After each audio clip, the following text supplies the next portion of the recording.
वर्ग 3 मेंस के लिए टेस्ट सीरीज ज्वाइन करिए, जहाँ पर कि आपको 2024 की पीवाईक्यू, 2022 के न्यू एफएलटीज, 8000 से भी ज़्यादा एमसीक्यूज मिल रहे हैं बाइलिंगुअल, वो भी डिटेल्ड एक्सप्लेनेशन के साथ।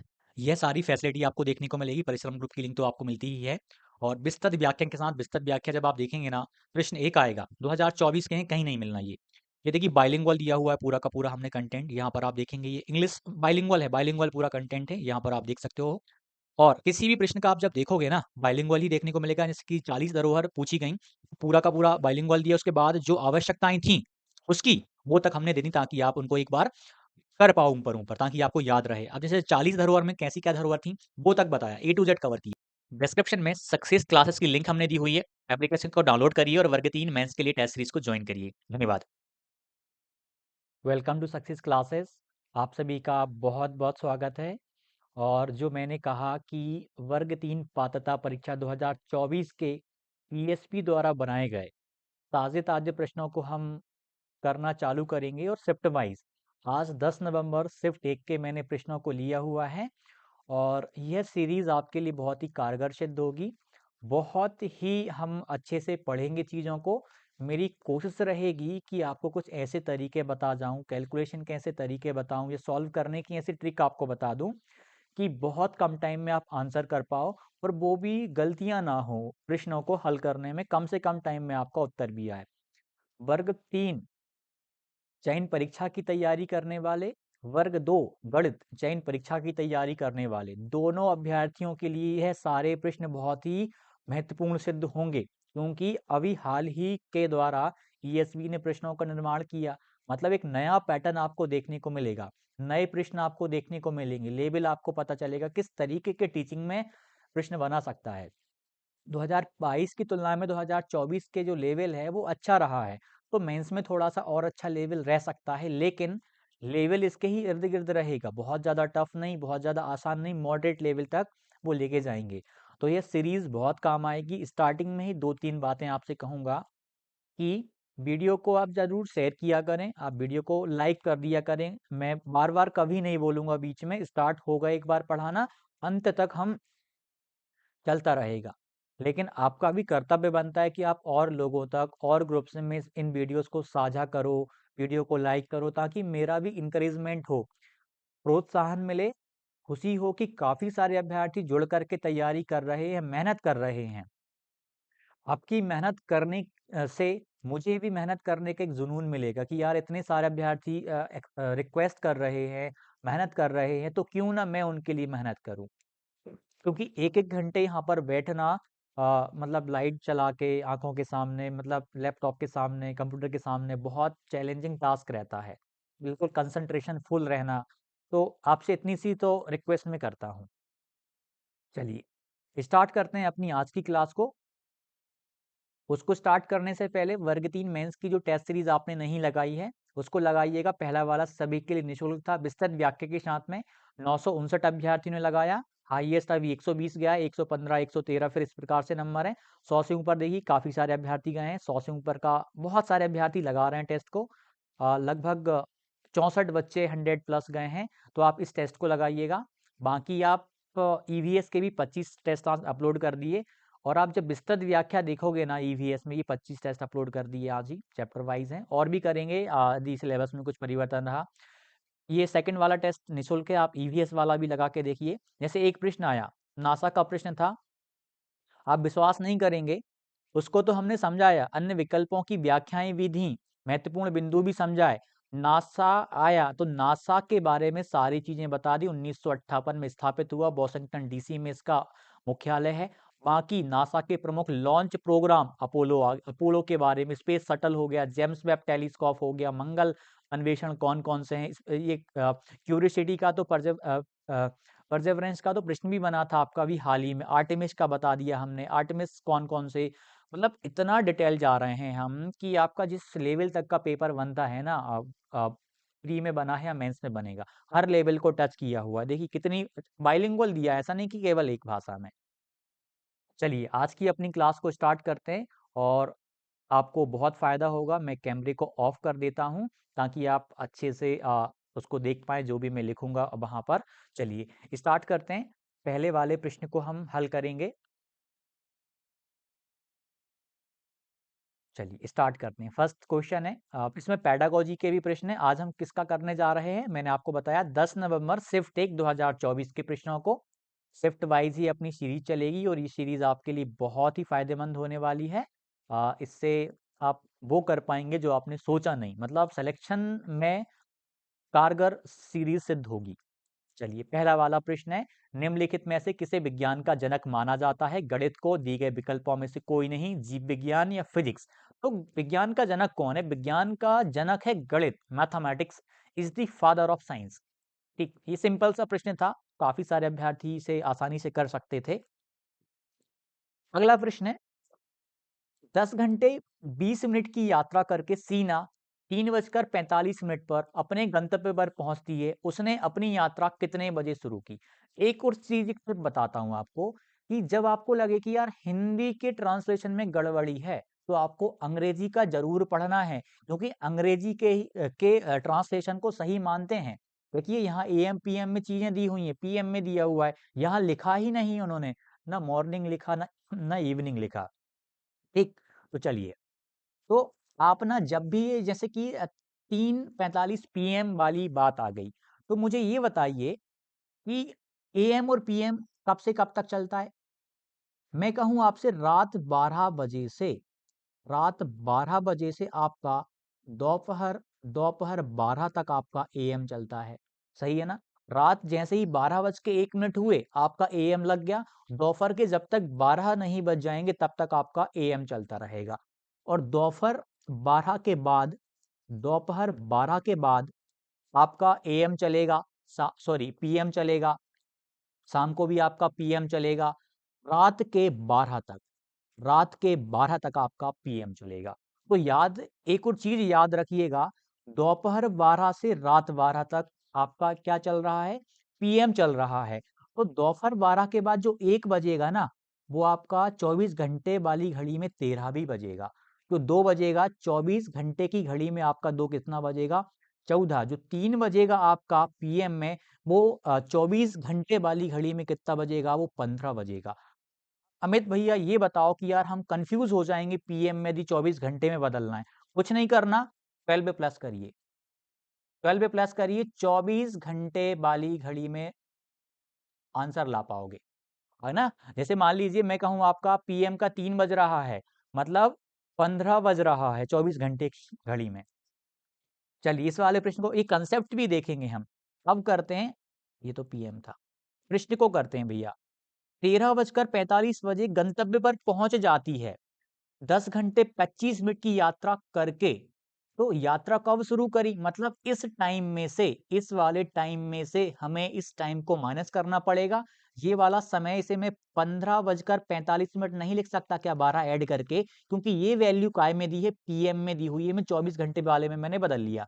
अब 10 घंटे 25 मिनट माइनस कर देते हैं 02, मतलब 20 वाला आंसर आएगा। तो ये 30 वालों को तो हटा दो, आप 30 वालों को तो हटा दिए हमने, या ये आएगा ये आएगा। 15 में से 10 गया 5, 5:20 आप कह सकते हो। और इस वाले में आप देखो किस में आंसर आएगा आपका? एएम में आएगा। आप 10 घंटे 25 मिनट और पीछे जाओगे भाई, आप तो, मैं तो कहता हूं कि आप 3 घंटे 45 मिनट पीछे जाओगे तो आपका पीछे एएम चल जाए, एएम चालू हो जाएगा। तो आपका 5:20 आपका राइट आंसर आएगा। मतलब घटाना था, सिंपल सी प्रोसेस थी, लेकिन कन्वर्ट करने के बाद। अगला वाला, निम्नलिखित प्रश्न में थोड़ा सा सर्दी जुकाम खांसी वगैरह भी हैं, थोड़ा मौसम वगैरह सही नहीं है, तो आप माफ करना। व्हाट शुड, देखिए निम्नलिखित प्रश्न में प्रश्नवाचक चिन्ह के स्थान पर क्या आना चाहिए? सिंपल है भैया, 5 का स्क्वायर करोगे तो 25 आ जाएगा, 35 का स्क्वायर करोगे तो 55 25 तीचों के 12, 1250 को 25 में जोड़ोगे, सॉरी 1225 को 25 में जोड़ोगे 1250, option B will be your right answer. लेकिन अब आ गया कि अमित भैया आपने इतना शॉर्ट में ये कैसे लिख दिया 35 × 35, आपने तो मल्टीप्लाई नहीं करा। 35 × 35 का मतलब है 35 का स्क्वायर ही बन रहा है ना। तो स्क्वायर की ट्रिक देखो, जब इकाई अंक यूनिट डिजिट क्या हो भैया, जब यूनिट डिजिट 5 हो, इकाई अंक 5 हो, 15 का वर्ग निकालते हैं अपन। तो 15 का वर्ग कैसे निकालेंगे? 5 का वर्ग कर दीजिए, 55 25, 1 का मल्टीप्लाई उससे बड़े नंबर से कर दीजिए, 1 दूनी 2, 225 आ गया। 25 का वर्ग बताइए, 25 का वर्ग 5 का इकाई अंक का वर्ग, पचम 25 आएगा। फिर 2 का गुणा उससे बड़े नंबर से कर दीजिए, 2 3 6, 625 आ जाएगा। अमित भैया आप हमें 55 का वर्ग बताओ। अच्छा, 5 का वर्ग करेंगे, 25 आएगा। 5 का गुणा उससे बड़े नंबर से, 5 6 का 30, 30 35। चलो ये तो छोटे नंबर है, आप 95 का गुणा करके बता दो। 5 का पचम 25, 9 का गुणा किससे, उससे बड़े नंबर से, यानी 10 से गुणा करेंगे, 9 इधम 90। तो मैंने 35 का कैसे निकाला, 5 का वर्ग करा, पचम 25, 3 का गुणा 4 से कर दिया, 3 चौके 12, ऐड कर दिया, आंसर आ गया। मतलब हम जब इकाई अंक 5 हो तब वर्ग निकालना भी हम सीख गए हैं। अगला वाला प्रश्न करते हैं। बहुत ही शानदार प्रश्न है, बहुत ट्रिकी वे में बताऊंगा। इस मेथड को सीख लिया तो आयु वाले प्रश्न, रेशो वाले ये प्रश्न आयु के हमेशा बनेंगे, 30 सेकंड में बनेंगे। लेकिन अभी समझाऊंगा, थोड़ा टाइम देना पड़ेगा आपको। 5 वर्ष पहले पिता की आयु उसके पुत्र की आयु की 7 गुनी थी, लेकिन 5 वर्ष बाद पिता की आयु उसके पुत्र की आयु की 3 गुनी हो जाएगी। पुत्र और पिता की वर्तमान कुल आयु क्या है, समझिएगा। दो तरीके हैं, आप चाहो तो पुत्र की वर्तमान आयु को x मान लो, पिता की वर्तमान आयु को y मान लो। 5 वर्ष पहले कितनी हो जाएंगी, x-5 हो जाएगी, और ये कितनी हो जाएगी, y-5 हो जाएगी। उसके बाद कितनी गुनी है वो लिखेंगे, इक्वेशन बनेगी। फिर इस कंडीशन में फिर 5 वर्ष बाद वाला लगाएंगे, फिर इक्वेशन बनेगी। मतलब दिस इज लेंदी प्रोसेस, तो हमें अवॉइड करना है। फिर क्वाड्रेटिक मतलब लीनियर इक्वेशंस बनेंगी, रैखिक समीकरणों को हल करोगे, लोपन विधि विधि लगाकर, लेंदी मेथड है, तो हम इसको इग्नोर ही करेंगे। जो मेथड बता रहा हूँ बस वो सीखिए आप, तो यदि वो सीख लिया मजा आ जाएगा। चलिए करते हैं। जब भी ऐसे प्रश्न आ जाए, करंट ईयर लिखो, वर्तमान आयु, करंट ईयर, करंट ईयर, वर्तमान आयु लिख ली हमने। और 5 वर्ष पहले बोला है, एरो बना के हम 5 साल पहले चलते हैं। 5 साल पहले, 5 ईयर बिफोर। तो 5 साल पहले यहाँ मैं फादर कर लेता हूँ, यहाँ मैं सन कर लेता हूँ। बोल रहे हैं कि पिता की आयु उसके पुत्र की आयु से 7 गुनी थी। मतलब यदि बेटा 1 का होगा तो फादर 7 गुना 7 का होगा। फिर बोल रहे हैं कि लेकिन 5 वर्ष बाद, मतलब वर्तमान से ही 5 वर्ष बाद चलेंगे अपन, 5 साल बाद। 5 साल बाद जो पिता की आयु है, फादर की आयु है, सन से 3 गुनी है। मतलब सन यदि 1 का होगा तो फादर कितने का होगा, फादर होगा 3 का, रेशो में। इतना करने के बाद में आपका कर्तव्य बनता है, 7 से 3 के बीच में आप देखो कितने सालों का अंतर, करंट से 5 साल पहले, करंट के 5 साल बाद, वर्तमान के 5 साल पहले, वर्तमान के 5 साल बाद, यानी टोटल अंतर आया 10 का। मतलब ये जो 10 साल का अंतर है ना, फादर के लिए भी होगा और वो बेटे के लिए भी अंतर होगा। लेकिन रेशो का अंतर चेक करना रहेगा, सेकंड स्टेप में आपको रेशो का अंतर। तो 1 और 1 का अनुपात अंतर देखोगे तो 0 आ रहा है। 7 और 4 का अंतर देखोगे तो, 7 और 3 का अंतर देखोगे तो 4 आ रहा है। पहली प्राथमिकता हमारी होगी इस अंतर को समान करने की। इनका अंतर 4 आ रहा है, इनका अंतर 0 आ रहा है, इसको समान करना है। जब भी समान अंतर ना आए तो आपका कर्तव्य बनेगा इनके अंतर का गुणा ऊपर वालों से कर दीजिए। इनका अंतर कितना है, 2 है, तो गुणा करेंगे 2 से, इसमें भी 2 से।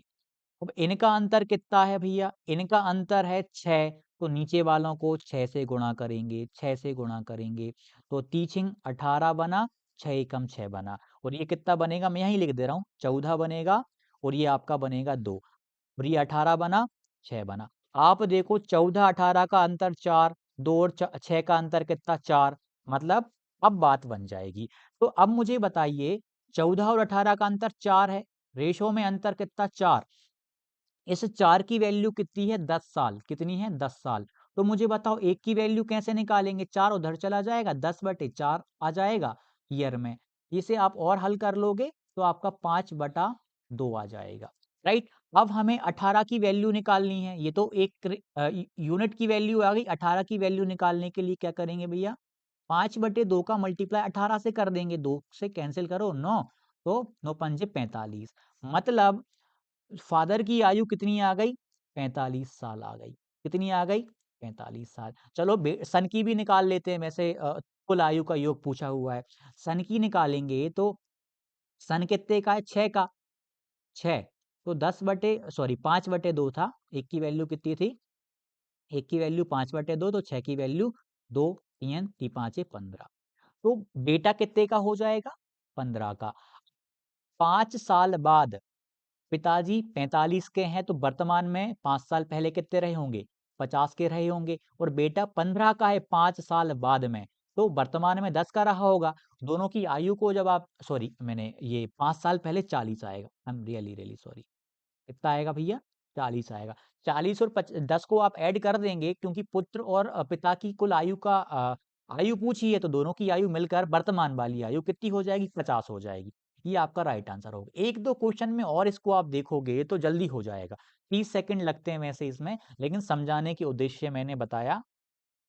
एक प्रश्न और अभी आयु वाला आएगा। बहुत आयु वाले हैं। वर्ग 2 में मेंस में इतने आयु वाले प्रश्न आए, वही पैटर्न वर्ग 2 ने भी अपनाया। Who is known as father of geometry? ज्यामिति के जनक कौन है? Euclid, Brahmagupta, Bhaskaracharya, Pythagoras. Euclid इसका राइट आंसर हो जाएगा। ज्यामिति के जनक हैं। अब यूक्लिड के बारे में देखें, फादर ऑफ ज्योमेट्री कहा जाता है। इन्होंने पुस्तक लिखी एलिमेंट नामक, जो 13 खंडों में विभाजित है। इन्होंने कुछ परिभाषाएं दी ज्यामिति की, पोस्टुलेट्स दिए, कुछ एक्सियम्स दिए।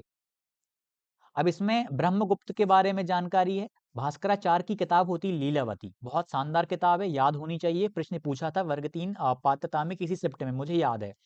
अब जो एक्सियम्स होते हैं ना, वो 7 एक्सियम्स होते हैं। 7 एक्सियम्स यहाँ पे दिए हैं। ये पीडीएफ में टेलीग्राम पे डालूंगा। आप चाहें तो विस्तृत व्याख्या वहां पर भी देख सकते हैं। बहुत अच्छे से प्रोवाइड है। और पोस्टुलेट्स की बात करें, पोस्टुलेट्स होते हैं 5, ऊपर थे 5 ये वाले। बाइलिंगुअल कंटेंट है पूरा। चलिए अगला वाला देखते हैं भैया। बहुत आसान सा प्रश्न है वैसे ये। देखिए राम क्या कर रहा है। मैंने इस 1 लीटर की बोतल को भरने के लिए 2 बराबर छोटी बोतलों में पानी डाला। प्रत्येक छोटी बोतल में कितना पानी आता है? अपने पास था 1 लीटर। 1 लीटर, इसको पहले ml में बदलो, क्योंकि सारे ऑप्शंस ml में दिए हैं। तो कितना? 1000 ml। इसको मैं 2 छोटी छोटी बोतलों में यदि कर दूंगा, तो एक में कितना आएगा? 500 ml। दूसरे में भी कितना आएगा? 500 ml। प्रत्येक छोटी बोतल में कितना पानी आ जाएगा? 500 ml आ जाएगा। अगला वाला, यदि आंकड़ों को बढ़ते या घटते क्रम में व्यवस्थित किया जाए, तो मध्य अवलोकन क्या दर्शाता है? दिए गए विकल्पों में से कोई नहीं। माध्य, माध्यिका या बहुपद। माध्य समझिए आप। माध्य क्या होता है? सभी आंकड़ों का योग। सभी आंकड़ों का योग। Sum of total observations, sum of सभी आंकड़ों का योग। सभी आंकड़ों का योग बटे आंकड़ों की कुल संख्या। आंकड़ों की कुल संख्या। Sum of observations upon total number observations. तो ये तो होगा नहीं। मीडियन जब निकालते हैं, तो ये आपका इसमें पहले असेंडिंग डिसेंडिंग में जमाते हैं, उसके बाद ही आपका मीडियन निकलता है। बहुलक क्या होता है? जो बार बार आए। जो बार बार आए उसे बहुलक बोलते हैं। मतलब ऐसा लक जो बहुत बार हमें देखने को मिले। ऐसा लक जो बहुत बार देखने को मिले, पुनरावृत्ति हो, रिपीटिशन हो। अगला वाला करते हैं भाई, इसका मीडियन आंसर हो गया। इंटरचेंज करना है भाग को और गुणा को, 3 को और 2 को, और ये आपको दिया गया है। आपको दिया है 14 गुणा 3 भागित 2। तो पहले अपन अंकों को सबको साथ में चेंज मत करना, कंफ्यूजन होता है। तो 14 कर लिया। अभी हम नंबर को चेंज करते हैं, 3 को और 2 को। तो यहाँ पे आ जाएगा 2, यहाँ आ जाएगा 3। गुणा कीजिएगा, भाग करना है, कर दिया, और भाग कीजिएगा, गुणा करना है। बोर्ड मास क्या कहता है? बोर्ड मास कहता है कि पहले ब्रेकेट करो, फिर ऑफ। ऑफ मतलब ये, या फिर का साइन सॉल्व करो ब्रेकेट के बाद, फिर डिवीजन करो, मल्टीप्लिकेशन करो, एडिशन करो, सब्ट्रैक्शन करो। मतलब भाग करो, गुणा करो, एडिशन जोड़ करो, फिर सब्ट्रैक्शन यानी घटाना करो करो। पहले डिवीजन आ रहा है तो डिवीजन कर लें। 14 को 2 से भाग करेंगे, 7 आएगा, फिर गुणा कर लीजिए, कितना आंसर आ गया? 21 will be your right answer.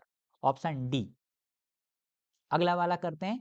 परीक्षण आइटम निम्न उपलब्धि बालों और उच्च उपलब्धि बालों में भेदभाव नहीं कर सकता। इसका मूल्य निम्न से कम हो। जब इसका मूल्य 0.30 से कम हो, तो यह डिस्क्रिमिनेट नहीं करता लो अचीवर्स को और हाई अचीवर्स को। ठीक, ये आप पढ़ लीजिएगा। टेलीग्राम पे पीडीएफ आपको मिलेगी। टेलीग्राम की लिंक डिस्क्रिप्शन में। टेलीग्राम का नाम है सक्सेस क्लासेस बाय अमित धाकड़। एक गृहिणी 1 लीटर 960 मिलीलीटर दूध और 840 मिलीलीटर तेल खरीदती है। दूध और तेल का अनुपात ज्ञात कीजिए। जब भी अनुपात निकालना है, तो जो क्वांटिटीज है ना वो सेम होनी चाहिए, सेम उसमें होनी चाहिए मेजरमेंट आपका। जैसे ml में है तो ये भी ml में, ये लीटर में नहीं ले सकते। 1 लीटर में कितना 1000 ml आ जाएगा। 1000 ml प्लस 960 ml करोगे तो कितना 1960 आ जाएगा। 1000 और 960 1960 और ये 840। कैंसिल कर लो भैया, रेशो निकालना है। किससे जा रहा है? 4 से। 4 दूनी यहाँ करते हैं ना, 4 से। 4 दूनी 8, 4 एकम 4, 4 से 4 चौके 16 और 4 चौके 16, 3 बचेगा, 4 नाम 36, 7 से 7 सताई 49, 7 3 21, 7:3। Option C will be the right answer. Next question करते हैं। यदि किसी बेलन की त्रिज्या 3 गुनी कर दी जाए परंतु उसका वक्र पृष्ठीय क्षेत्रफल अपरिवर्तित रहे। अब बात आ गई बेलन की, तो सबसे पहले देखेंगे बेलन के सारे फॉर्मूला। इसका कर्व्ड सरफेस एरिया वक्र पृष्ठीय क्षेत्रफल बताइए क्या होता है? 2πr(h) होता है। अब इसके बाद हम इसका टीएस है, टोटल सरफेस एरिया संपूर्ण पृष्ठीय क्षेत्रफल होता है 2πr और r+h। ये आता कैसे टीएसए? टीएसए चलिए बाद में हम देखेंगे, अ, बाद में देखेंगे चलिए इसको। अब इसका एक और देख लो, वॉल्यूम और देख लो भैया। आयतन, आयतन क्या होता है? πr²h। ये याद रखिएगा। टीएसए की बात कर रहे हैं, उसका जो टीएस है ना अपरिवर्तित रहे, वक्र पृष्ठीय क्षेत्रफल अपरिवर्तित रहे, 2πr(h) इक्वल टू। अब देखिएगा बेलन की त्रिज्या 3 गुनी कर रहे हैं, 2π तो वही रहेगा, 2π यहाँ पर भी मतलब इक्वल रहेगा, इक्वल रहेगा। बस रेडियस को त्रिज्या को 3 गुनी कर रहे, आर को कितना 3r कर देंगे। और हाइट बतानी रहेगी, फिर हमको हाइट हमें नहीं पता, h डैश हाइट मान ली। तो 2π से तो 2π कट जाएगा अपॉन में जाकर के, r से r भी कट जाएगा। जो 3 है ना वो इसके अपॉन में आ जाएगा, h/3। तो मुझे बताओ हाइट कितनी हो गई पुरानी वाली हाइट की तुलना में? 1/3 गुनी हो गई, 1/3 गुनी हो गई। Option A right answer. अब इस तरीके से नहीं करना, हम अपना तरीका देखेंगे। रेडियस का बोला भैया इन्होंने कि रेडियस जो है ना वो 1 थी तो 3 हो गई, 3 गुनी हो गई। तो मुझे बताओ हाइट, एरिया वही रहे तो हाइट क्या आपकी 3 से 1 नहीं हो जाएगी? मतलब 1/3 नहीं हो जाएगी? मतलब रेडियस को 3 गुना कर रहे हैं। एरिया देखो आप, एरिया तो सेम है ना इसका, मल्टीप्लाई करोगे r/s, 2π तो आप कांस्टेंट टर्म है, 3 रहेगा, इसका भी 3 रहेगा। तो मुझे ये बताइए ये 3 गुनी हो रही है तो ये 1/3 हो रही है। कितनी हो रही है? 1/3 हो रही है। ये शॉर्ट वे में किया जाता है, मतलब 1/3 हो रही है, मतलब 1 हो गई पहले की तुलना में। मतलब समझो, मतलब अब कितनी हो गई? अब 1 हो गई। अब कितनी हो? 1 हो गई, लेकिन किस पे 1 हो गई? किस पे 1 हो गई? पुरानी वाली हाइट पे 1/3 गुनी हो गई। चलिए ये तरीका हम समझ चुके हैं। अगला वाला करते हैं। निम्नलिखित प्रश्न में प्रश्नवाचक चिन्ह के स्थान पर क्या आना चाहिए बताइए।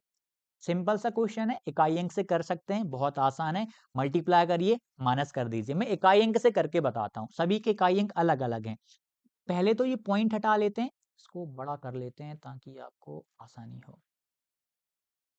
पॉइंट हटेगा तो भैया नीचे आ जाएगा, पॉइंट हटेगा तो नीचे आ जाएगा 10।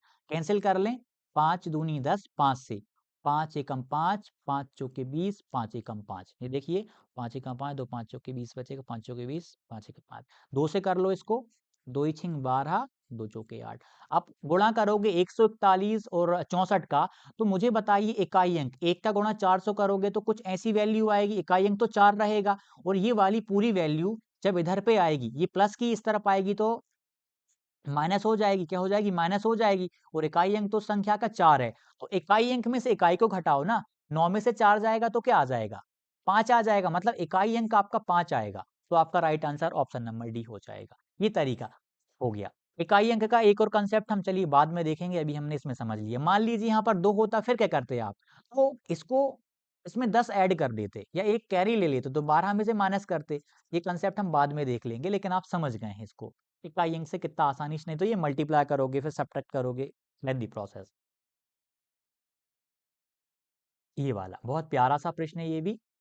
पिता की आयु उसके पुत्र की आयु से 5 गुना है, 10 वर्ष बाद पिता की आयु उसके पुत्र की आयु से 3 गुनी हो जाएगी, पिता की वर्तमान आयु। कितना आसान प्रश्न है, हमारे तरीके से करेंगे, हमारे तरीके से करेंगे। देखिएगा, करंट लिखते हैं ना, वर्तमान लिख लो मतलब करंट लिख लो, करंट एज लिख लो।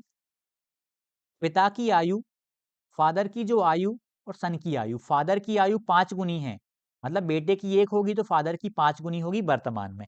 10 साल बाद, 10 साल बाद मतलब +10 ईयर, 10 साल बाद आयु का अनुपात, पिता की आयु उसके पुत्र की आयु से 3 गुनी हो जाएगी। पुत्र 1 का तो पिता कितने का भैया, 3 का हो जाएगा। अब अंतर देखते हैं अपन, क्या देखते हैं, अंतर।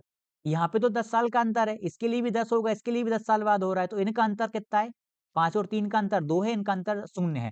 तो इनके अंतर को समान करने के लिए इनके अंतर को देखते हैं। इनका अंतर 2 है तो ऊपर वालों को कैसे गुणा, 2 से, कैसे गुणा, 2 से। इनका अंतर 4 है तो नीचे वालों को 4 से गुणा, नीचे वालों को 4 से गुणा। कितना आएगा, ये 10 बनेगा, ये आपका 2 बनेगा, ये आपका 12 बनेगा, ये आपका 4 बनेगा। तो पिता की वर्तमान आयु बतानी तो तो मुझे आप बताइए, कुछ गलत, sorry sorry sorry, my mistake, my mistake. चलिए, यहाँ हमने गलती कर दी। हाँ सॉरी, 5 दूनी 10 आ गया, ये सही है, ये 2 सही है, तीचों के 12 ये भी सही है, 4 एकम 4 ये भी सही। इसके बाद हम क्या करते थे, इनके अंतर को लेते हैं, रेशो का अंतर देखिए 10 और 12 का अंतर समान है ना, 2 है, 2 और 4 का अंतर कितना है, 2 है, इनका भी अंतर 2 है, यानी रेशो में 2 की वैल्यू यहाँ पे किसके इक्वल आ गई, 10 के इक्वल, 10 ईयर के इक्वल। एक रेशो में 1 की वैल्यू कितनी आ जाएगी, 5 ईयर आ जाएगी। किसकी, 12 की बताना है, 12 की बताना है तो कितनी, 12 पंजे 60, कितनी, 12 पंजे 60। तो पिताजी की आयु 10 साल बाद 12 हो जाएगी, 1 सेकंड, 10 साल बाद इतनी हो जाएगी, तो मुझे ये बताओ पहले आयु कितनी होनी चाहिए, 1 मिनट रुकिएगा आप लोग करिए। तो 10 साल बाद 50 हो जाएगी, कितनी हो जाएगी, 50 हो जाएगी।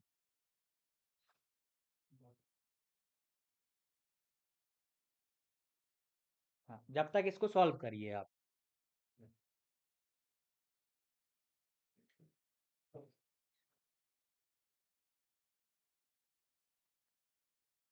ठीक है, तो यदि पुत्र की आयु पूछते तो हम तो वो भी बता सकते थे भैया, 4 की वैल्यू ठीक है, आंसर कितना, 50 आ जाएगा।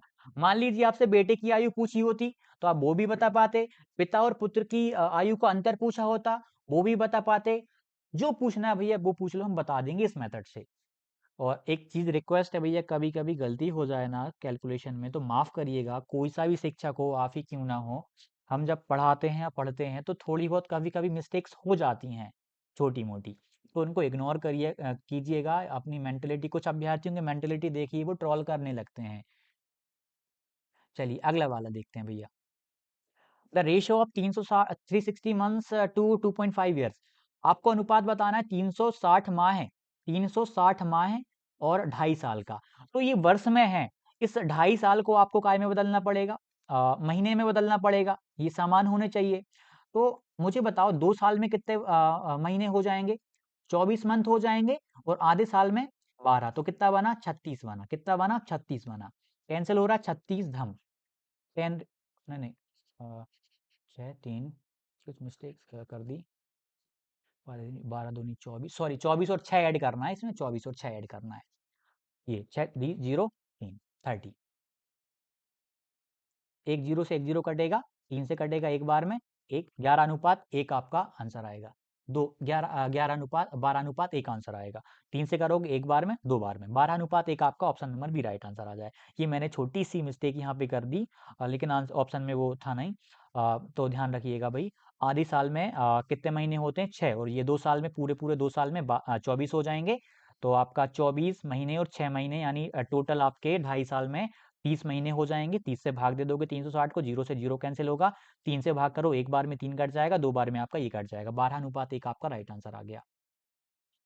अब आ गया अच्छा वाला प्रश्न है, क्वाड्रेटिक इक्वेशन के। देखिए प्रश्न पूछे गए, सिलेबस में नहीं था, पूछे गए, क्वाड्रेटिक के पूछे गए, लीनियर इक्वेशंस के पूछे गए, अलजेब्रा के प्रश्न पूछे गए वर्ग 3 में, टाइम एंड डिस्टेंस के, टाइम एंड वर्क के, मतलब चैप्टर को छोड़ा ही नहीं। आपका जियोमेट्री वाला पोर्शन तो पूछ ही रहा है, 2D 3D भी पूछ रहा है। चलिए करते हैं इसको। यदि समीकरण के मूल समान है, समीकरण दिया है, इसके रूट इक्वल हैं, तो के का मान बताना है। पहली बात है, क्वाड्रेटिक इक्वेशन का जनरल फॉर्म क्या होता है, A X square plus B X plus C is equals to 0। तो एक्स स्क्वायर का कोफिशिएंट ए है, एक्स का कोफिशिएंट बी है और सी कांस्टेंट टर्म होता है, ये याद रखिएगा। 3 केस बता रहा हूं आपको। जब वैल्यू आए B square minus 4ac is greater than to 0, is greater than to 0। तो जब ये वैल्यू पॉजिटिव आए तो जो रूट्स होते हैं ना, वो डिस्टिंक्ट रूट होते हैं, भिन्न भिन्न रूट हमें देखने को मिलते हैं। और जब वैल्यू आपकी B square minus 4ac is less than to 0 यानी नेगेटिव आ जाए ये वाली वैल्यू, तो नो रूट्स, नो रूट्स, तब कोई हल नहीं बनते, तो मूल नहीं बनते, इमेजिनरी बनते हैं, तो नो नो रियल रूट्स आएगा वैसे, नो रियल रूट्स आएगा, नो रियल रूट्स, इमेजनरी बनते हैं। और जब वैल्यू आ जाए B square minus 4ac equals to 0, तब होते हैं equal roots, equal roots, two equal roots, दो समान रूट्स। तो यहाँ पे दो मूल समान बोले हैं, मतलब ये वाला केस लेके चलना है, तीनों केस आने चाहिए। उससे पहले हमें क्या करना पड़ेगा, इसको सॉल्व करना पड़ेगा, इसको हमें जनरल फॉर्म में बदलना है। एक्स स्क्वायर तो यहाँ लिखते हैं, एक्स स्क्वायर यहीं रहेगा आपका, यहाँ लिख लेते हैं, एक्स स्क्वायर आपका यहीं रहेगा। यहां से कॉमन ले लीजिए, क्या कॉमन आ रहा है, दो, देखिए एक्स को बाहर करना है पहली बात, एक्स बाहर कर लेंगे अपन, एक्स बाहर कर लिया, क्या बचा, 2k बचेगा, और आपका प्लस क्या बचेगा आपका, एक्स बाहर ले लिया, 2 बचेगा, और आपका प्लस के स्क्वायर इक्वल्स टू 0। चेक कर लेते हैं एक बार, प्लस माइनस का, माइनस 2k माइनस प्लस आपका ये वाला माइनस का 2x भी आ जाएगा।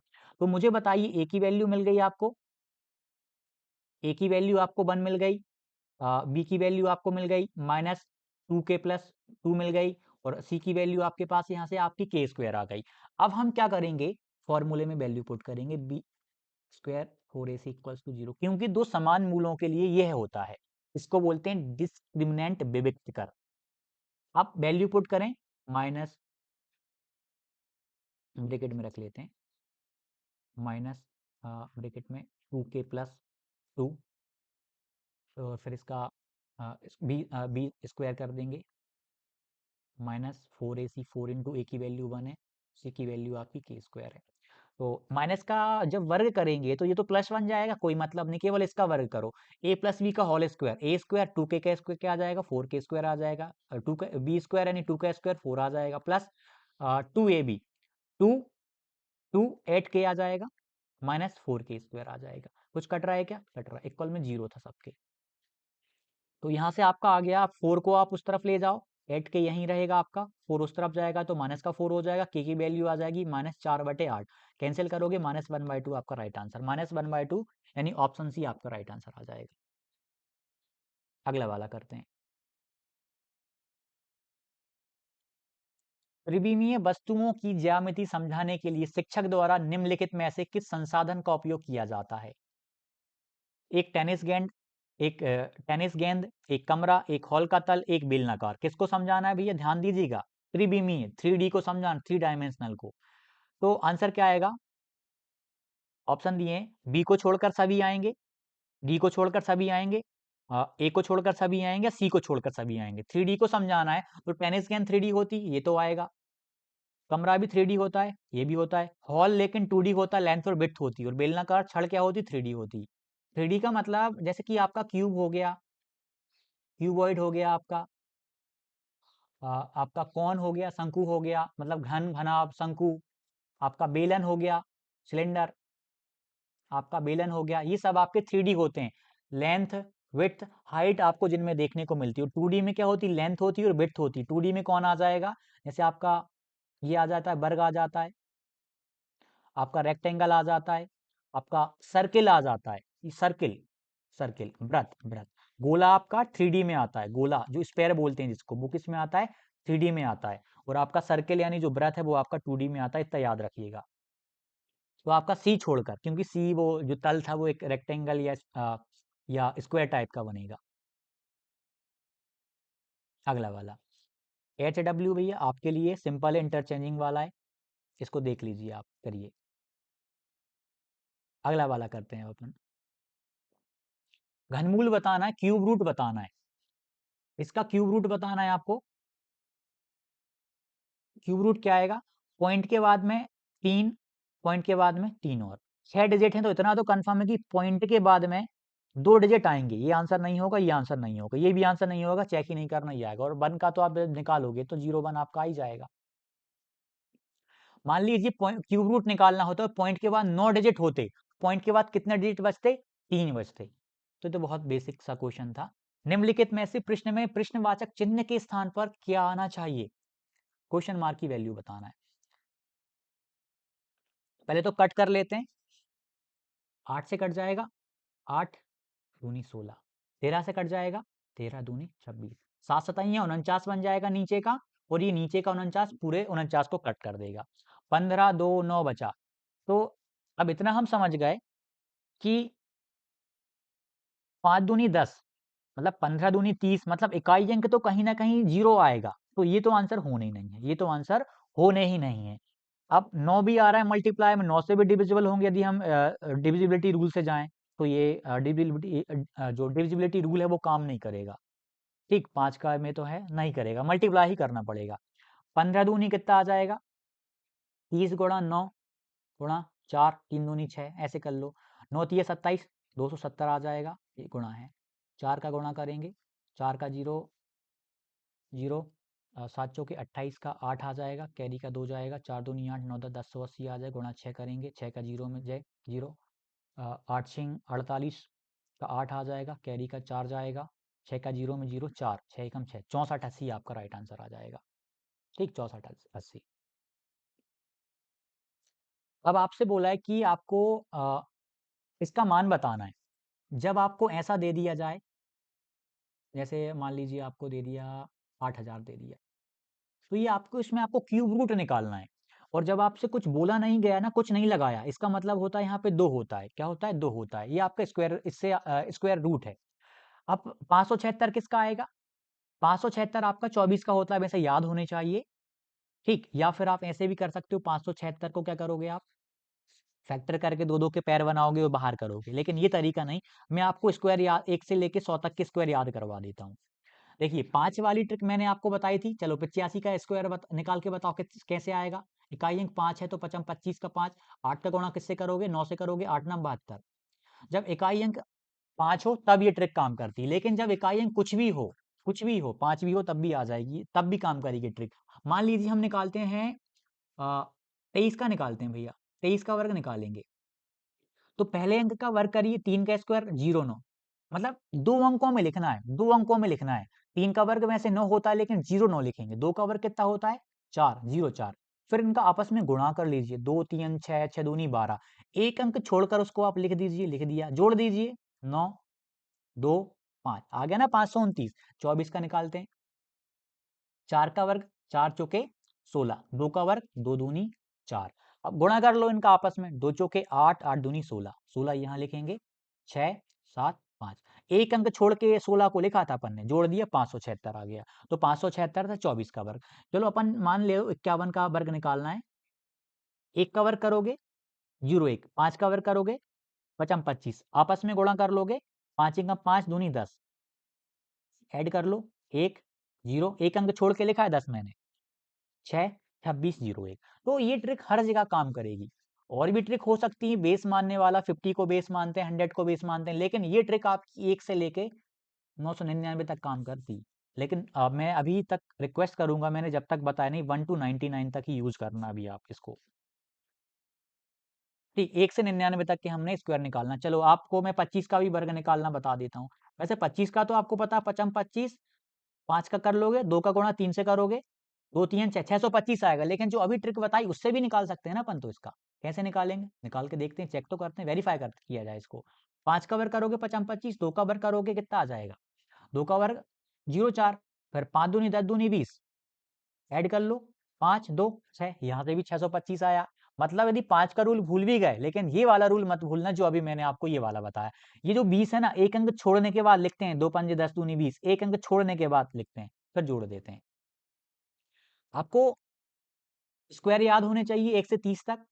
एक बार दोहरा लेते हैं, 11 का 121, 12 का 144, 13 का 169, 14 का 196, 15 का 225, 16 का 256, 17 का 289, 18 का 324, 19 का 361, 20 का 400, 21 का 441, 22 का 484, 23 का 529, 24 का 576, 25 का 625, 26 का 676, 27 का 729, 28 का 784, 29 का 841 और 30 का 900।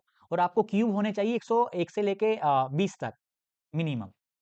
दोहराते हैं, 1 का 1, 2 का क्यूब 3, 3 का क्यूब 27, 4 का 24, 5 का 125, 6 का 216, 7 का 343, 8 का 512, 9 का 729, 10 का आपका आ जाएगा 1000, 11 का 1331, 11 का 1331, हाँ, 12 का 1728, 13 का 2197, 14 का 2744, 15 का 3375, 16 का 4096, 17 का 4913, 18 का 5832, 19 का 6859, 20 का 8000। इनकी मैं ट्रिक भी बताऊंगा, वैसे ट्रिक भी होती हैं, मैंने ट्रिक के द्वारा भी इनको आगे चल के बताऊंगा। अभी तो और आएंगे ना आपके क्यूब रूट आगे चल के और भी शिफ्ट में। What is the main remedial instruction? मुख्य उपचारात्मक निर्देश क्या है? ब्रांचिंग प्रोग्राम, एडजस्टिव डिवाइसेस, शाखा कार्यक्रम या समायोज्य उपकरण। तो इसका आंसर आएगा एक और दो दोनों। इसको पढ़ लीजिएगा, पढ़ लेते हैं, ब्रांचिंग थोड़ा सा पढ़ेंगे। शाखा कार्यक्रम क्या है? एक शिक्षण पद्धति है। क्या है? शिक्षण पद्धति है जो छात्रों को उनकी जरूरतों और प्रदर्शन के अनुसार मार्गदर्शन प्रदान करती है। यह शिक्षण के व्यक्तिगत दृष्टिकोण का हिस्सा है और उपचारात्मक शिक्षा के लिए बेहद प्रभावी है। समायोज्य उपकरण वे उपकरण हैं या तकनीक हैं जो छात्र की व्यक्तिगत कठिनाइयों के समाधान के लिए उपयोग किए जाते हैं। अगला वाला क्वेश्चन करते हैं। What will be the value of? आपको वैल्यू बताना है। रूट में 5/3 है। दो तरीके हैं। एक तरीका है कि भैया 5/3 को आप सॉल्व करो 1 पॉइंट करके कुछ 1.666 करके ये वैल्यू आएगी। फिर आप इसको रूट से बाहर निकालो कि या इनका मल्टीप्लाई करके आप अंदर जाओ। मैं जो तरीका बता रहा हूँ वो देखो आप। आपको रूट याद होने चाहिए। जो रूट 5 की वैल्यू होती है 2.2, मैं दो पॉइंट के बाद 1 डिजिट तक लेके चल रहा हूँ। रूट 3 की वैल्यू होती है 1.7, 732 वो नहीं लेना, 2 अंक में काम बन जाएगा। तो यहाँ पे हम बात करें तो 2.2 अपॉन 1.7 ये आ जाएगा। मतलब रूट 5 को हम लिख देंगे 2.2, रूट 3 को लिख देंगे 1.7। पॉइंट हटेगा, पॉइंट दोनों को हट जाएंगे क्योंकि 1 डिजिट है, 1 डिजिट है, हटा दिया। अब डिवाइड करो 17 से एक बार में, 17 एकम 17 एकम 17, 22 में से 17 गया तो 5 बचेगा। कितना बचेगा? 5 बचेगा। डिवाइड नहीं जाने का पॉइंट लगाएंगे, फिर जीरो लगा लो। 17 दूनी 34, 17 तीन 51, 2 बार में जाएगा। 34 माइनस कर लो 50 में से, आपका बनेगा 6 6 14, रुकी रुकी 16 16। फिर डिवाइड नहीं जाएगा, जीरो लगाओगे, फिर आपका 9 बार में चला जाएगा क्योंकि 10 बार में 170 आएगा, 9 बार में आपका आ जाएगा। तो आपका 129 ये 9 बार में आ जाएगा, 1.29 आपका आंसर आ गया। आपको रूट 2, रूट 3 ये वैल्यूज याद होनी चाहिए। चलिए यहाँ पे देख लेते हैं, अपने पास वैल्यूज हैं।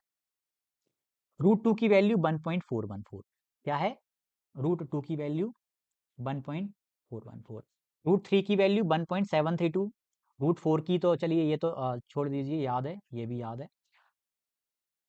ये कुछ याद, रूट 2 की 1.414, रूट 5 की 2.2, 2.4, 2.6। अब ट्रिक देखो भाई, 1.4 याद कर लीजिएगा, रूट 5 से याद करो, आप रूट 5 से याद करो, 2.2, 2.4, 2.6, 2.8, रूट 9 का तो पता है 3 होता है। मतलब रूट 5 से स्टार्ट हो जाओ, आप रूट 5 से स्टार्ट हो जाओ। पहले लिखो 2.2, रूट 6 का लिखो आप 2.4, रूट 7 का लिखो 2.6, रूट 8 का लिखो 2.8। तो ये याद करिए ऐसे, मतलब पॉइंट के बाद एटलीस्ट 1 डिजिट तो होना चाहिए। बाकी का फिर अप्रोक्सीमेशन के माध्यम से आंसर आ जाता है। ये ट्रिक हो गई अपनी। कौन सा विकल्प 19 का गुणज है? वाह, कितना अच्छा प्रश्न आया है। एक तरीका है कि सभी को 19 से डिवाइड करके देखो और आंसर तक पहुंचो। अब मल्टीप्लिकेशन के रूल देख लो आप। एक का तो पता है, दो का भी पता है। दो के में अंतिम यूनिट डिजिट को चेक करते हैं। इकाई अंक यदि दो से इकाई अंक 0 हो, 2 हो, 4 हो, 6 हो, 8 हो तो डिविजिबल कहलाएगा 2 से। 3 का रूल देख लो, सम ऑफ डिजिट अंकों का योग देखते हैं। यदि सभी अंकों का योग 3 से विभाजित है तो पूरी संख्या भी 3 से विभाजित है। सम ऑफ डिजिट देखते हैं, सम ऑफ डिजिट देखते हैं। इसके बाद 4 का रूल पता है ना, अंतिम के 2 अंक। अंतिम के 2 अंक यदि 4 से विभाजित हैं तो विभाजित है। 5 में क्या देखते हैं, अंतिम इकाई अंक का 0 हो या 5 हो तो 5 से विभाजित। 6 के लिए क्या देखते हैं, 2 और 3 यदि दोनों से विभाजित है तो 6 से विभाजित है। 7 का देख लीजिए भैया, 7 में क्या करते हैं, इकाई अंक को यूनिट डिजिट को 2 से मल्टीप्लाई करते हैं और रिमेनिंग में से घटाते हैं, रिमेनिंग में से घटाते हैं और ये प्रोसेस अपनाते जाते हैं। उसके बाद 8 का पता है, अंतिम के 3 अंक देखते हैं, 4 हो गया। अंतिम के 3 अंक देखते हैं, 9 का पता है, 9 का रूल 3 के समान है, सभी अंकों का योग करते हैं 9 से डिवाइड करके, 10 का तो आता ही है। 11 का पता है, 11 का क्या होता है, विषम अंकों के स्थान को ऐड करते हैं, सम अंकों पे आने वाले सम स्थान पर आने वाले अंकों को ऐड करते हैं, डिफरेंस लेते हैं, 0 11 या 11 का मल्टीपल आ जाए तो 11 से विभाजित। 12 का कैसे निकालोगे, 4 और 3 से निकाल लोगे। 13 का अब समझना आप, ये जो डिफिकल्ट वाले बताने थे मुझे, ये तो 10 तक हो गए, 11 का भी 12 का भी। अब देखो 13 का, 14 का, 15 का, 16 का, 17 का, 18 का, 19 का। 13 का रूल इंटरेस्टिंग है, मतलब 7 का, 13 का, 17 का, 19 का, इनको ही सब पूछते हैं, ट्रिक बताता हूं मैं। 1 और 3 जोड़ोगे तो कितना आता है, 4। तो जोड़ने पे आया हो, जोड़ने पे आया, यानी अंतिम अंक को, इकाई अंक को 4 से गुणा करना है, शेष में से घटा देना है। क्या कर देना है, घटा देना है। क्या करना है, घटा देना। 17 का देखो, 17 में क्या करते हैं अपन, इकाई अंक को 2 से गुणा करते हैं और शेष में जोड़ देते हैं। सॉरी सॉरी, इसमें 22 वर्षा हो गया, इसमें जोड़ देते हैं क्योंकि यहाँ प्लस आया ना। 1 और 3 को जोड़ने पे, जोड़ने से याद करो, 1 और 3 को जोड़ोगे तब 4 बनेगा, तो 4 का इकाई अंक से गुणा करने में शेष में ऐड करना है, इसमें घटाना है। 17 वाले में क्या करना है, घटाना है। 19 वाले में फिर जोड़ना है, 19 20 के पास है तो इसमें 2 का गुणा करना है, इसमें 5 का था ये। ठीक, अब कैसे याद करना है समझिएगा। 7 में क्या करते हैं, 2 का गुणा शेष में से घटाते हैं, 2 का गुणा शेष में से घटाते हैं। और उसके बाद 13 में, 13 की ट्रिक क्या है, 1 और 3 को जोड़ोगे तब 4 बनेगा, मतलब 4 का गुणा करेंगे, 4 का गुणा करेंगे और शेष में जोड़ेंगे। 17 का तरीका क्या है, 17 का आप याद कर लीजिएगा 5, 5 15 के आसपास से 5 याद कर लीजिए, 15 का 5, 5 से गुणा पर करेंगे और शेष में से घटाएंगे। 19 20 के पास है, 2 का गुणा करेंगे, 20 के पास है, 20 के पास पहुंचने के लिए जोड़ना पड़ेगा, ऐसे याद करो। 13 का प्लस, 17 का माइनस, फिर प्लस, प्लस माइनस प्लस।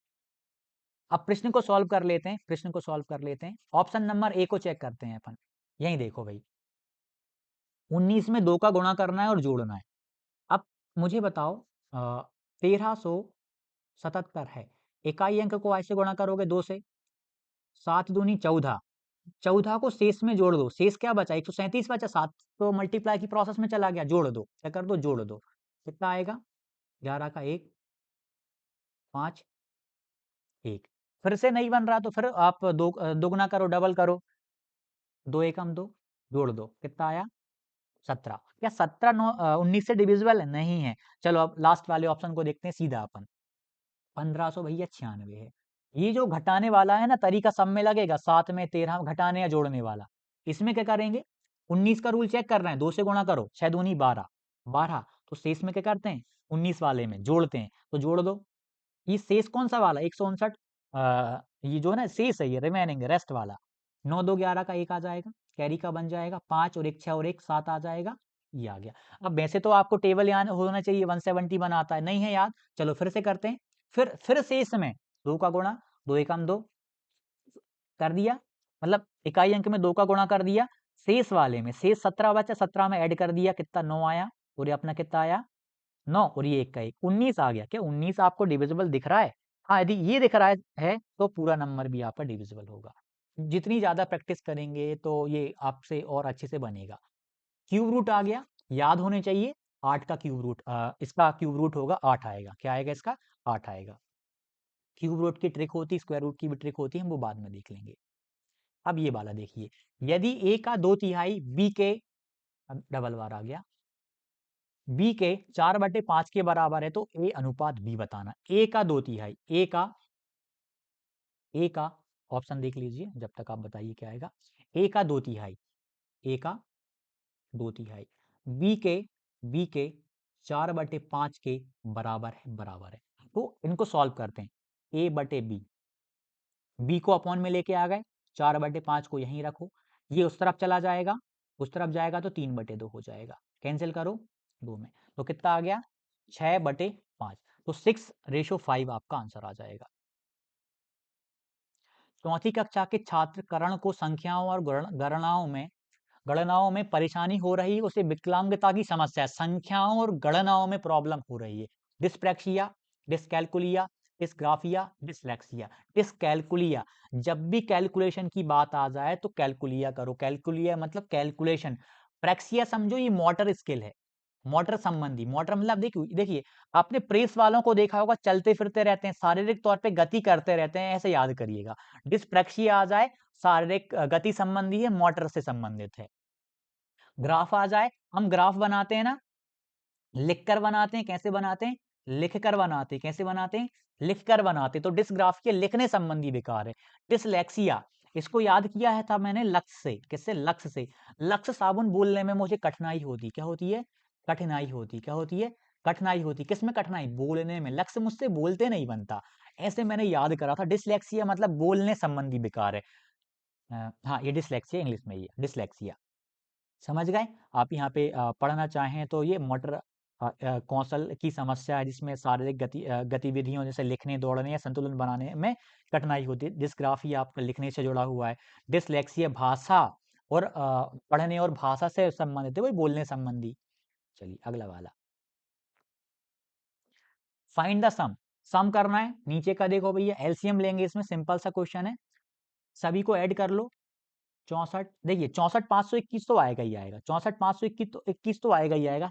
तो ऊपर वालों का इकाई अंक देख लो ना आप, तो मतलब इसको बता ही देता हूँ। जब इसको हम कर एलसीएम कितना आएगा, सभी का हर जो है ना समान है, 64,521 आएगा। 64,521 से इससे डिवाइड करोगे 1 आएगा, 1 का मल्टीप्लाई में करोगे 50, 90 आ जाएगा, प्लस 64,521 को इससे डिवाइड करोगे 1 आएगा, फिर 1 का मल्टीप्लाई ऐसे करोगे 8967 आएगा। मतलब लेंथी प्रोसेस बता रहा हूँ मैं, ताकि जो बेसिक वाले हैं वो भी समझ पाए। 64,500 की जो एलसीएम था, इसको डिवाइड करोगे इससे तो क्या आएगा, 1 आएगा, 1 का मल्टीप्लाई में करोगे 7641, ऐड कर लीजिए, नीचे तो यही रहेगा। इकाई अंक को जोड़ो ना केवल आप, 0 7 और 1, 7 और 1 को, 0 7 और 1 कितना, 8 आएगा। इकाई अंक में जहां 8 दिख जाए वो आपका राइट आंसर है, ऑप्शन डी। कौन सा सबसे वांछनीय है, मोस्ट डिजायरेबल है, शिक्षक को विषय वस्तु के यथासंभव कठिन पहलुओं की व्याख्या करनी चाहिए। The teacher should explain as simple as possible difficult aspect of the subject matter. शिक्षक को छात्रों को कक्षा में शोर करने की अनुमति नहीं देना चाहिए, तो नेगेटिव है, ये तो आएगा ही नहीं। The teacher should speak clearly and loudly, may be हो सकता है। शिक्षक श्याम पट्टी का सदुपयोग करे, ये भी हो सकता है, लेकिन इनमें से मोस्ट डिजायरेबल ये तो होगा ही नहीं। मोस्ट डिजायरेबल होगा ये वाला, पहलुओं की व्याख्या करनी चाहिए यथासंभव विषय वस्तु के। ये शोर वाला जोर से, ये ज्यादा सही नहीं है। श्याम पट्टी का यूज तो वो करता ही है, लेकिन ये ज्यादा सही है। ऐसे क्वेश्चंस आते हैं पेडागोजी में आपके, जब एक आध तो आप हटा पाओगे, बाकी के 3 मैच करेंगे, सारे आंसर होंगे, लेकिन सबसे ज्यादा महत्वपूर्ण क्या है वो देखना रहता है। और जो विस्तार व्याख्याएं डिजाइन करी है ना, उसको इसी तरीके में डिजाइन किया है। देखिए श्याम पट्टी का उपयोग शिक्षण प्रक्रिया को प्रभावी बनाने में सहायक है, हालांकि यह एक माध्यम है। इसका उपयोग विषय वस्तु की कठिनाई को सरल करने के लिए होना चाहिए, ना कि दिखाने के लिए। मतलब विस्तृत व्याख्या ऐसे डिजाइन करी गई, एलिमिनेशन मेथड सिखाई गई आपको पेडागोजी तक में। निम्नलिखित में से कौन सबसे व्यापक विस्तृत अवधारणा है, उद्देश्य, परीक्षा, माप या मूल्यांकन। सिंपल सा क्वेश्चन है, आप खुद बताइएगा। उद्देश्य, परीक्षा, माप, ये सारे के सारे मूल्यांकन के अंतर्गत कहीं ना कहीं आ जाएंगे। सबसे व्यापक दृष्टिकोण है आपका मूल्यांकन, तो आपका option number D right answer हो जाएगा। अगला वाला देखते हैं, सारे हो गए। अच्छा, ये वाला आपके लिए होमवर्क के लिए रखा हुआ था मैंने 89 वाला, क्योंकि ये ऊपर वाला करवाना था। चलिए कोई बात नहीं, सारे क्वेश्चंस अपन ने कर लिए। आशा करता हूँ कि आपको वीडियो अच्छी लगी होगी। माफ़ कीजिएगा, कोई गलती हुई हो तो, वैसे गलती होती तो मैं वहीं पे सुधार करवा देता हूँ। वीडियो आपको कैसी लगी, वीडियो को लाइक ज़रूर कीजिएगा, उत्साहवर्धन ज़रूर कीजिएगा, सीरीज़ चलेगी और ऐसे ही तरीके में, ट्रिकी वे में। मतलब अभी मैंने एक कंसेप्ट बताया, ऐसे हर एक क्वेश्चन में जब कंसेप्ट, इन कंसेप्ट को अप्लाई करेंगे, ट्रिक को अप्लाई करेंगे, सच बता रहा हूँ, आप बहुत अच्छा परफॉर्म कर पाएंगे। वर्ग 3 मेंस की टेस्ट सीरीज को जरूर ज्वाइन करिएगा। 2022 के 2024 के डिटेल्ड एक्सप्लेनेशन के साथ आपको टेस्ट मिल रहे हैं। डिटेल्ड एक्सप्लेनेशन के साथ, ऐसा कहीं नहीं दे रहा। प्री के टेस्ट विस्तृत व्याख्या के साथ में कोई प्लेटफॉर्म नहीं दे पा रहा है। सच बता रहा हूँ, यदि आपने इन टेस्ट को अच्छे से कर लिया, आज जैसे कि ईवीएस के 25 टेस्ट अपलोड किए गए हैं, ऐसी गजब विस्तृत व्याख्या के साथ में आपने सोचा नहीं होगा। तो आप ज्वाइन करिएगा। सक्सेस क्लास एप्लीकेशन पे अवेलेबल है, डिस्क्रिप्शन में लिंक दी हुई है। मेंस की भी, वर्ग 2 मेंस की भी टेस्ट सीरीज है। सक्सेस क्लासेस एप्लीकेशन डाउनलोड कीजिएगा और आप ज्वाइन कीजिएगा। वीडियो लाइक करिएगा, अच्छी लगी तो वीडियो को साझा जरूर करिएगा, ताकि ज्यादा से ज्यादा अभ्यर्थी देखें और अपनी सीरीज अच्छे से चलती रहे, काफी सारे अभ्यर्थी देखकर कुछ सीखें। धन्यवाद। ज्वाइन करिए वर्ग 2 मेंस टेस्ट सीरीज, प्रत्येक विषय की अवेलेबल है। 2024 की पी/क्यू विस्तृत व्याख्या के साथ में पूरा कंटेंट बाइलिंगुअल रहेगा। बहुत शानदार डिटेल्ड एक्सप्लेनेशन आपको देखने को मिलेगा। बात करें विस्तृत व्याख्या की, विस्तृत व्याख्या आपको कुछ इस प्रकार देखने को मिलेगी। बाइलिंगुअल पूरा कंटेंट रहेगा, जहाँ पे इमेज की आवश्यकता होगी वहाँ पे इमेज आपको प्रोवाइड करवाई जाएंगी। और किसी भी विषय की जब आप विस्तृत व्याख्या देखेंगे, बहुत ही शानदार तरीके में डीप में हर एक ऑप्शन को भी समझाया गया है। किसी भी विषय में आप जाएँगे, बहुत ही शानदार तरीके में बाइलिंगुअल आपको समझाया गया है, बहुत ही बारीकियों को ध्यान रखा गया है। इंग्लिश में तक देखेंगे आप, पहले इंग्लिश में समझाया गया है, फिर उसी को हिंदी में भी समझाया गया है, ताकि आपको जिस भाषा में उचित लगे, उसमें आप इस व्याख्या को पढ़ पाएँ। टेस्ट सीरीज़ जॉइन करने के लिए सक्सेस क्लासेस एप्लीकेशन की लिंक डिस्क्रिप्शन में है, इसे आप जॉइन करिए। धन्यवाद।